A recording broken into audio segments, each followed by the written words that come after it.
cats.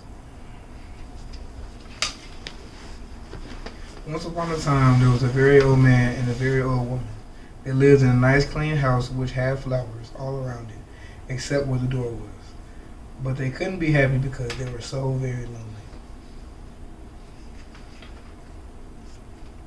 If we only had a cat, sighed the very old woman. A cat? Asked the very old man. Yes, a sweet little fluffy cat, said the very old woman. I will get you a cat, my dear, said the very old man. And he set out over the hills to look for one. He climbed over the sunny hills. He trudged through the cool valleys, and he walked long, long time. At last he came to a hill which was quite covered with cats. Cats here, cats there, cats and kittens everywhere. Hundreds of cats, thousands of cats, millions and billions and trillions of cats. Oh, cried the old man joyfully, now I can choose the prettiest cat and take it home with me. So choose one. It was white. But just as he was about to leave, he saw another one, all black, and the white one, as it seemed just as pretty as the first, he took this one as also. But then he saw a fuzzy gray kitten, way over here, which was every bit as pretty as the others too. And now he saw one, way down in a corner, which he thought was too lovely to leave, and he took this cat as well. And just then, over here, the very old man found a kitten which was black and very beautiful. It would be a shame to leave that one, said the very old man. So he took it. And now, over there, he saw a cat which had brown and yellow stripes, looking like a baby tiger. I simply must have it, cried the very old man, and he did have it. So it happened that every time the very old man looked up, he saw another cat, which was so pretty he could not bear to leave it. And before he knew it, he had chosen them all.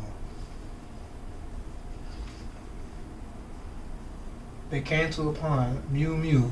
We are thirsty, cried the hundreds, thousands, millions, billions, and trillions of cats. Well, here is a great deal of water, said the very old man. Each cat took a sip of water, and the pond was gone. Mew, mew. Now we are hungry, said the hundreds of cats, thousands of cats, millions and billions and trillions of cats. There is much grass on the hills, said the very old man. Each cat ate a mouthful of grass, and not a blade was left. Pretty soon, the very old man saw them coming. My dear, she cried, how are you doing? I asked for one little cat, and what do I see? Cats here, cats there, cats and kittens everywhere. Hundreds of cats, thousands of cats, millions and billions and trillions of cats. But we can never feed them all, said the very old woman. They will eat us out of the house and of home. I never had thought of that, said the very old man. What shall we do? The very old woman thought for a while. Then she said, I know. We will let the cats decide which one and which ones we should keep. Oh yes, said the very old man. And he called to the cats. Which one of you is the prettiest? I am. No, I am. No, I am the prettiest. I am, cried hundreds, thousands, and millions and billions and trillions of voices. For each cat thought itself was the prettiest, and they began to quarrel. They bit and scratched and clawed each other, and made such a great noise that the very old man and the very old woman ran into the house as fast as they could. They did not like such quarreling, but after a while the noise stopped, and the very old man and the very old woman peeped out of the window to see what had happened. They could not see a single cat. I think they must have eaten each other all up, said the very old woman. It's too bad. But look, said the very old man, and pointed to a bunch of high grass. In it sat one little frightened kitten. They went out and picked it up. It was thin and scraggly.